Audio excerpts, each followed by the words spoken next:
All right, so we will get started here. So I guess to begin this, why don't we just give a little bit of an overview of the mannequin fleet that we have here at Kent State University Museum.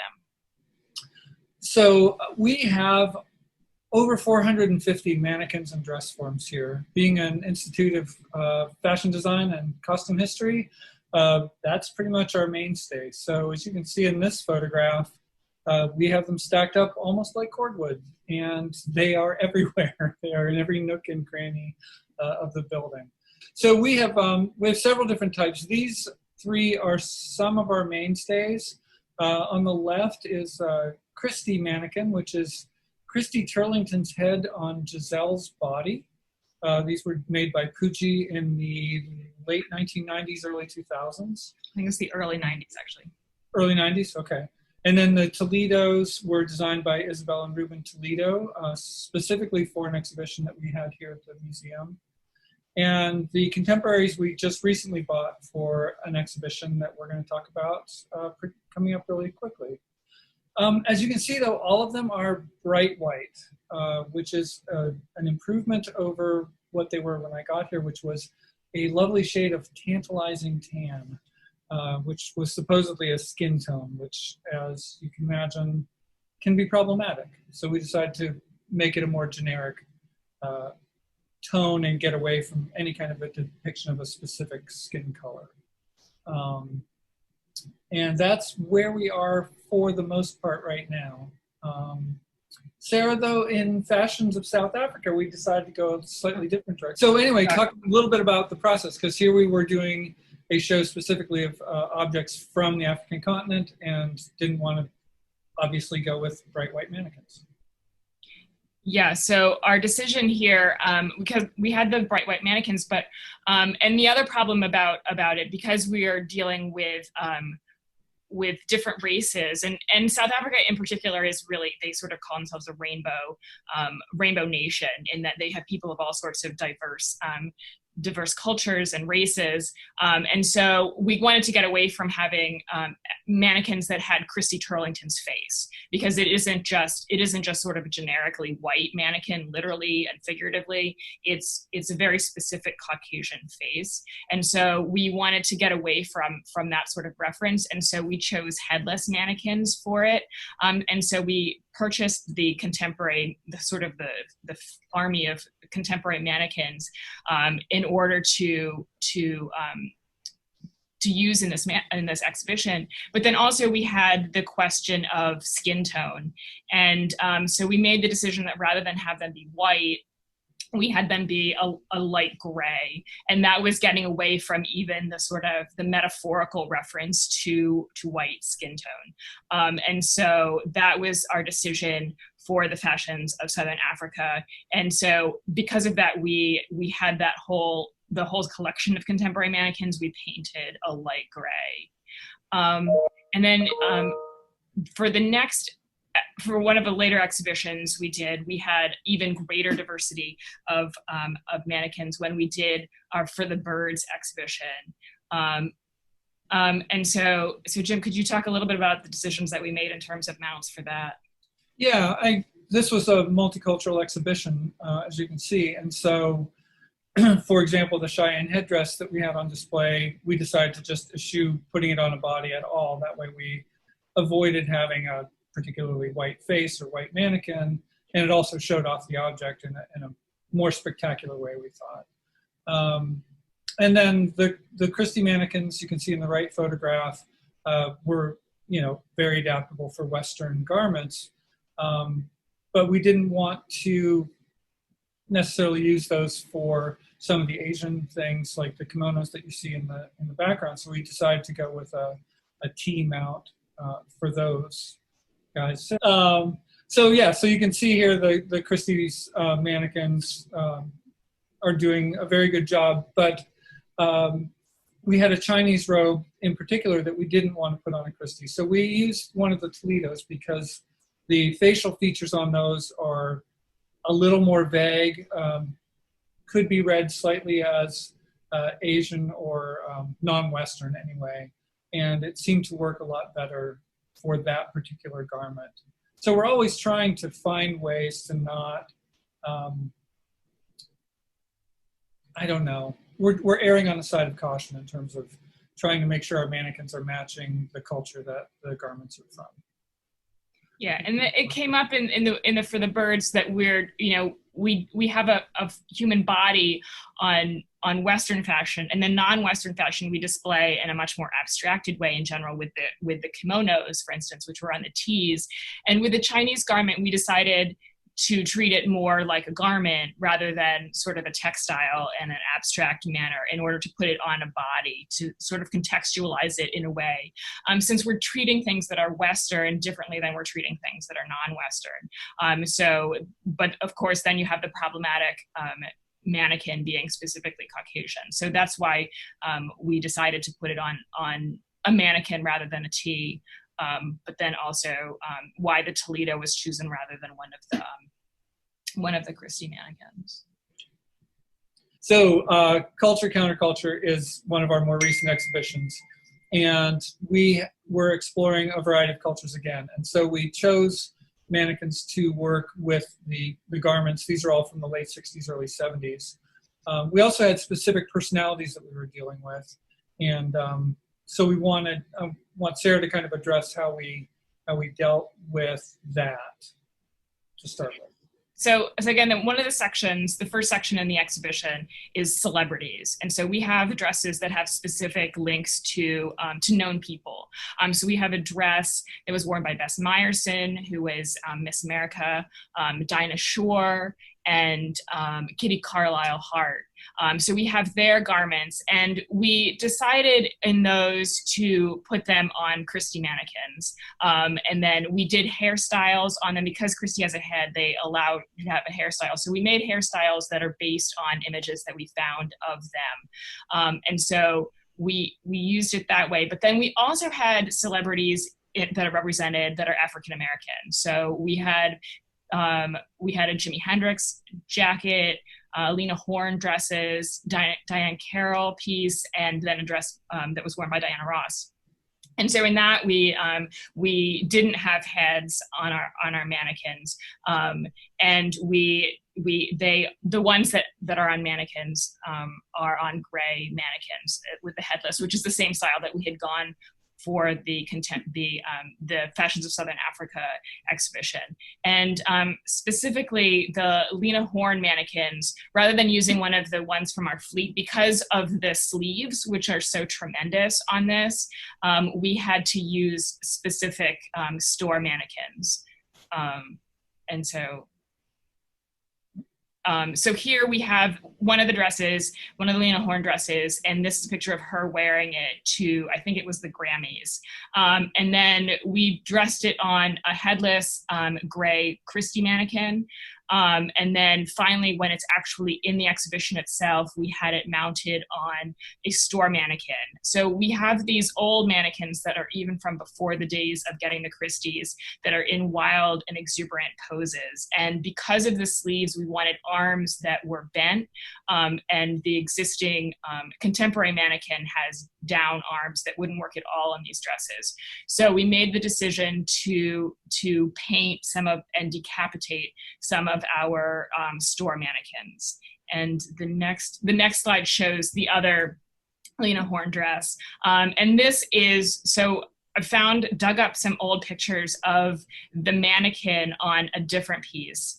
And so you could see it used to be a quote unquote flesh colored mannequin. It was sort of this nude color that they used to use for mannequins here. And then we have since replaced that with white, and then we're now moving towards other colors other than white.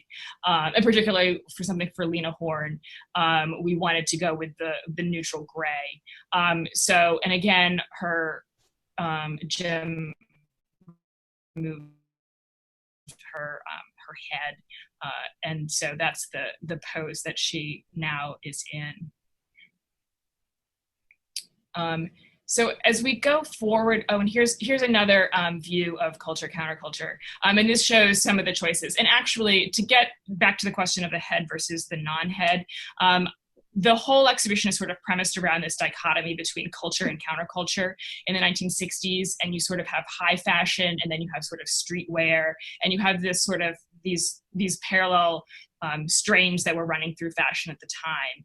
And so my decision was to give the culture mannequins heads, and the counterculture were the headless, just as a way to divide it, and because we had, you know, two sets of groupings of mannequins. And so the culture mannequins were generally the ones that had the hair, and the counterculture ones were the ones without the heads.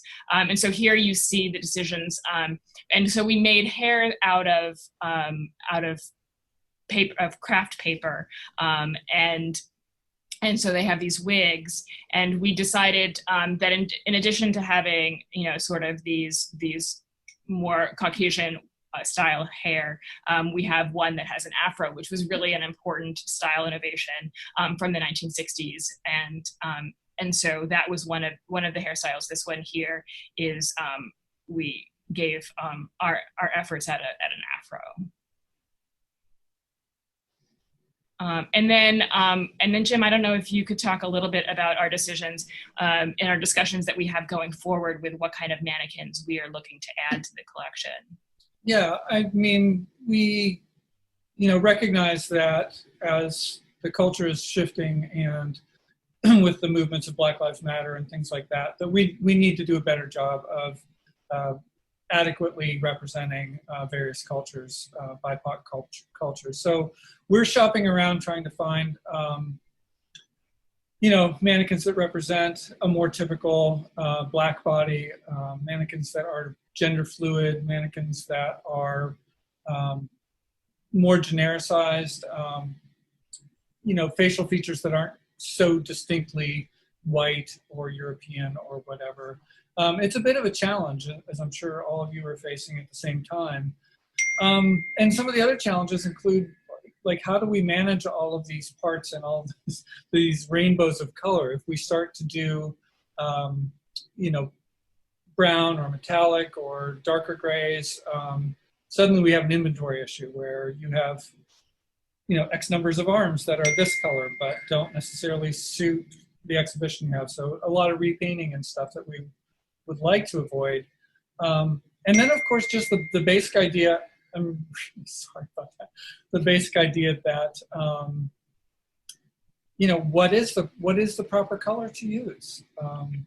You know, how do you pick a particular shade of brown, black, gray, white, to serve your purpose without being insulting or stereotypical or any of those things. So those are some of the things that I think we have to deal with. Yeah, and we also have, and so in addition to having the issues of sort of color and cultural, racial issues, we have, you know, body size and body shape issues.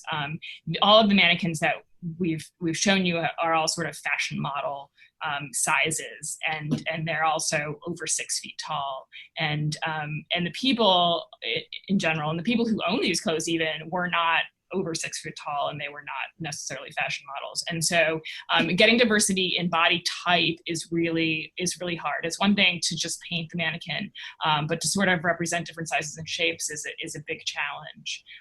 And so it's difficult to know how much you want that to be built into the mannequin and how much you want that to be added when you're dressing an individual garment. And we didn't really touch on some of our historic mannequins. We have a small fleet that we call the Kyoto mannequins that are actually fairly adjustable for height and easily padded out. So yeah, there's just a bunch of different things that we're looking at. You know, those are particularly good because they have historical silhouettes, Belle Epoque, and, you know, 18th century, 19th century. So there's just lots of challenges involved in keeping a fleet of mannequins that is workable for the garments you want to show and represent cultures better. So it's just something we're going to keep working on. All right. Anything else you can add? I think we can wrap it up there. Okay. So we will be open for questions at the end of the presentations. how do you, when you're planning an exhibit, do you see the poses as you're choosing those garments, or does that sort of reveal itself within the process? Yeah, I think it definitely reveals itself as part of the process. And I thought it was interesting to see people who had sort of designed their vision for the pose and then created the pose. Since and a lot of what we work with are we have pretty standard, we have the mannequins that have the pose that they come with, since we're using, you know, the pre-made mannequins rather than creating them. So I sort of have to work with what I have. And then the Lena Horne dress that had the really dramatic arms, that was really a function of the sleeves that needed to be shown off. And you just needed, there's certain logistics that I was looking for, like the arms just needed to be raised in order to see them. And the pose just happened to be the pose that we had for the mannequin, and it worked really well. But we don't really, you know, using the sort of the fleet of mannequins that we have, we don't have as many options if we're going to go that route, since we tend not to make custom mannequins as much for shows. We do a lot of using the you know, pre-designed mannequins. So I don't have as much of a vision going into it that's realized. It's more, you know, a pragmatic decision. Right. And in other exhibitions, we do actually go the extra mile. So, for example, we have Katharine Hepburn's collection of costumes in our collection, and we did an exhibition of her stuff. And she was known for wearing pants, which was not typical for women. So we developed articulated mannequins that I've presented at previous conferences, where we could pose the pants in various poses to match photographs and things like that. So it's a little bit of a mix of, you know, what we do, but we're a really, really small staff, so it's pretty limited. Right. We have a question from Gwen Spicer. And she says, I'm pleased that you both mentioned body type. At the National Museum of African American History Culture, this was a real issue, and the Dorfman forms were selected and very much undersized and ill-fitted. How can we as a group get companies to assist us in these needs? Yeah, I wish we were a bigger market, because I think that's, you know, part of the problem. It's such a niche, but it really is a problem. And the mannequins, the thing is that, you know, we pad out the mannequins to make them fit the size, but you're limited with what you can do in terms of arms and shoulders, and it needs to fit a bigger shape, or, you know, a different shape, not a 6 foot tall shape. You know, that's one of the weird, you know, things about it, is that they're like too tall, and there's just not so much you can do about that. So yeah, that is a real concern. And we are trying to source some things out that way. Sarah and our director, Sarah, have located a company that is doing specifically Black mannequins. So different body types, different shapes. And was it Poochie, Sarah, that was doing the gender neutral, gender fluid? Mannequins, yeah. So we are trying to find them, but like Sarah said, we're a pretty small market compared to retail. And you would hope that retail, though, would be starting to respond to the cultural shifts too, which might make it a little bit easier. Well, fingers crossed. Yeah, and Poochie does have sizes, mannequins that come in different sizes, and those go like 2, 4, 8, 12, maybe 16, I think. So that is a promising direction too. And yeah, I would certainly think that store mannequins would head that direction, but you know, slow. And we also have a question from Vincent. And he says, I want to thank you for your bravery and candidness in presenting your difficulties with mannequins and cultural representation. I would like to point out that though that it seems like you chose the dominant culture to have heads, and you avoided heads for ethnic and counterculture mannequins. Can you explain this choice again in this light? Being headless does send a somewhat disparaging message when compared. Why not all headless? Yeah, I mean, that's a really good question. And I will say that, well, first of all, the reason why they're not all headless is that we have the Christie mannequin. We don't have enough of the headless mannequins to do the whole show with headless mannequins.